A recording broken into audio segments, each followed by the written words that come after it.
Jaliya Perera with Justice for Animals and Nature organization.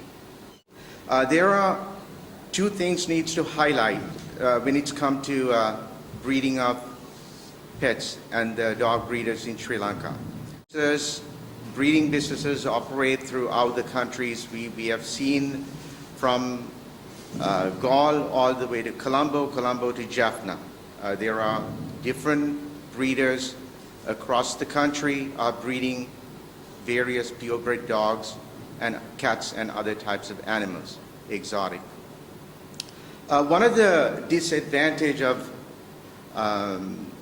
breeding animals in a small country like this, just like anything else, our market is very limited. So therefore, you have this called inbreeding. Inbreeding is same bloodline of animals being bred, being crossed, and therefore you have certain types of illnesses that are generated because of these animals. So by all means, as a responsible group of human beings, what we need to do is we need to discourage as much as dog breeding because the dog actually is being bred for a purpose, that is to generate an income. Dog, it's not a machine that is there to generate an income for a person. The dogs are used as a companionship and they use as a family member in many countries, and we want to make sure that Sri Lankan culture understands that. And we have a culture, that rich culture goes back 2,500-year history. Another part of a problem is with breeding is they will keep the pregnant dog in a cage, or it'll be confined to a smaller area where the animal has no room for exercise. Usually they've been caged throughout their lifespan, limiting their capacity to get any exercises because they have so many different dogs. At a breeder, you're not able to take every dog to a walk or let them run around because you don't have room in many of these places. We have gone to incidences and we've been calling for supportive of animal welfare to some of these breeders, and we've had numerous incidences where we had to go to the police station. There's a video I like to start, and by watching this video you will see what type of problems that we've been encountering as an animal welfare group because of these businesses that are there only to generate revenue. It doesn't really look into any welfare of the animal. Instead, it becomes a machine that operates to generate revenue for the breeder. Can we play that video? There were there are six American pit bulls. You can see the size of that brown dog there onto the right side of the screen, and 6 dogs stray behind the gate. The gate was locked, and there were more dogs inside the house. We could see them barking. So finally we secure the dogs behind the gate to the left-hand side. It took us several attempts to get the dogs to go behind the gate before we locked them in, and we were able to walk through the gate, and we found basically a diseased animal, another diseased dog on the ground, and bits and pieces of that dog is being bitten off by the other dog out of the hunger, because we found out from the neighbors that these dogs were not being fed for 3 days or so, 3 to 4 days, and they told us the dogs have not been fed.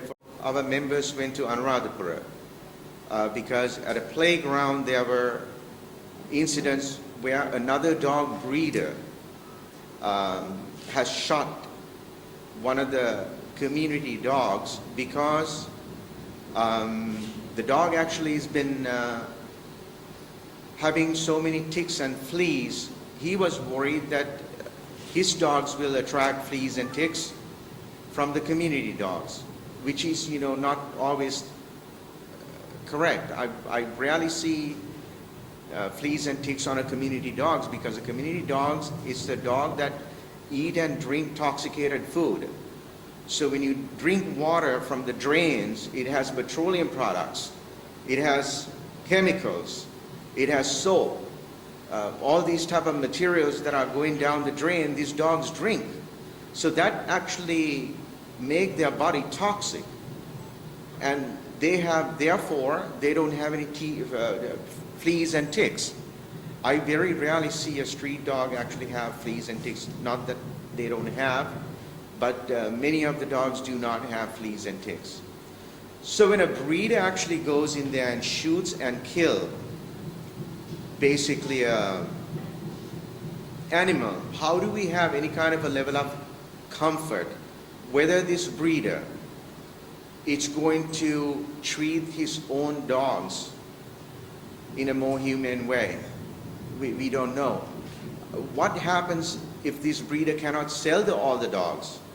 What's going to happen to the remaining dogs? We don't know.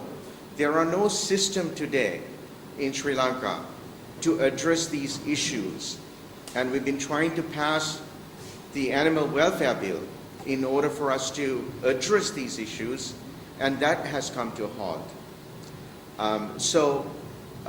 These are the concerns we have. These are the things that need to highlight, and also in breeding, you have very unhealthy dogs in these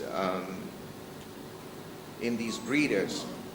You would only find out their health conditions, deterioration of their health generally after 2 years also. I've talked to many people. They always told me, we bought this dog 2 years ago. For the first 2 years, the dog was okay.